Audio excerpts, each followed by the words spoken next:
Hello everybody and welcome to Forever Rugby on Forever Sports. For today's preview, as the Lions welcome the Griquas in the Currie Cup, looking to try and get their first victory out of 7 games. They are on a 7-loss losing streak, and unfortunately for the Lions, because of the lack of depth within the union, they haven't been able to rotate the main side within this Currie Cup side to try and compete on both fronts. Now, the frustration was about a month ago, they weren't competing on either front. So, to a certain degree, there has been some improvement in terms of the URC side starting to pitch up. But the original idea to try and split the squads, which I think was done to try and preserve the URC squad's chances in the competition, has backfired horribly in the Currie Cup. Because unfortunately, it has been a young Lions side that just cannot compete at this level. They're not ready for this level, unfortunately. And it's not been fair on the players, it's not been fair on the opposition, it's not been fair on the competition in many different ways.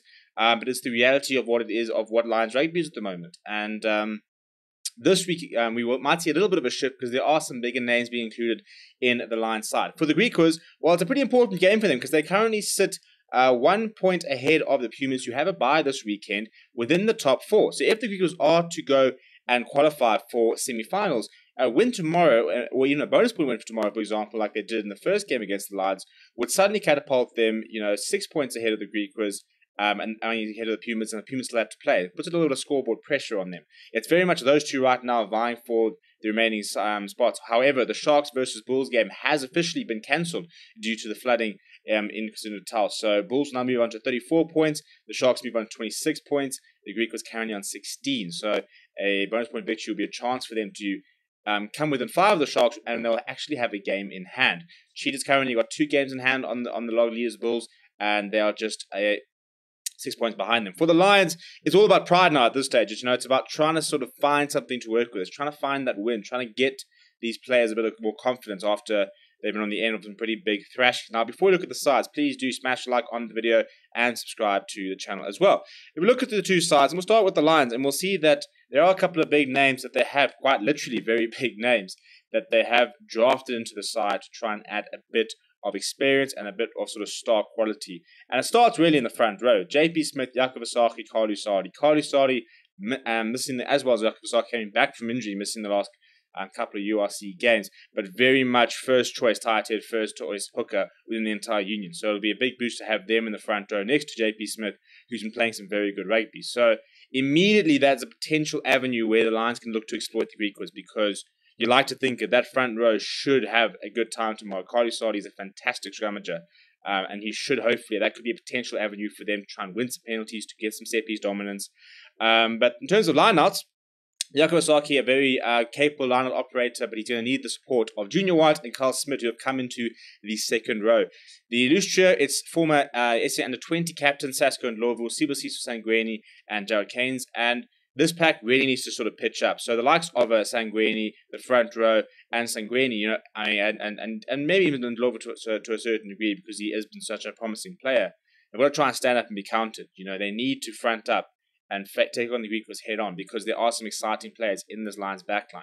Andrew Warner will captain the side, comes into the side bringing a lot of experience on the back of a couple of decent cameos in the URC. He partners Luke Rousseau in the halfback combination.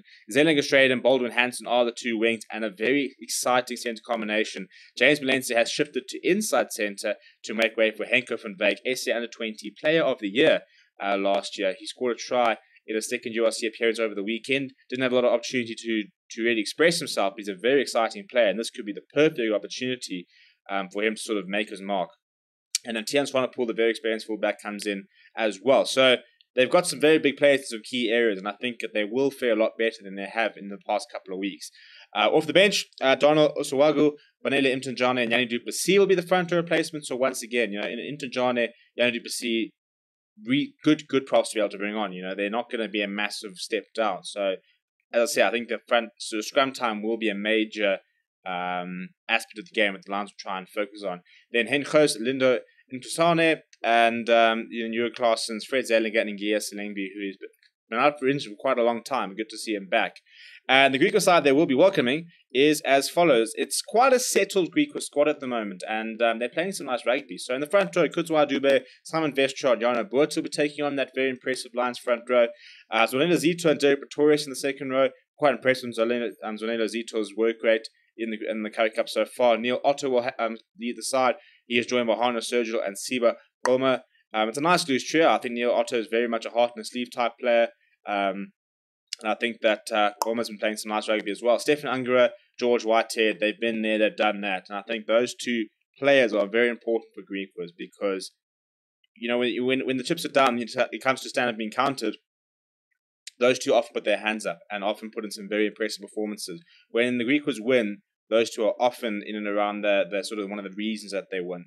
Luther Obi and Munia Hartzenberg are the two speedsters in the midfield, Xander Duplessis and Sango Kamlashe, and then Reynard Jonker at fullback. Off the bench, from the men from Kimberley, Gustav Durant, Eddie Davids, Andrew Skitter, Johan Retief, Loreo Dapulo, Johan Mulder, Chris Hollis, and Ashland Davids, the former Lions scrummer back when he was there.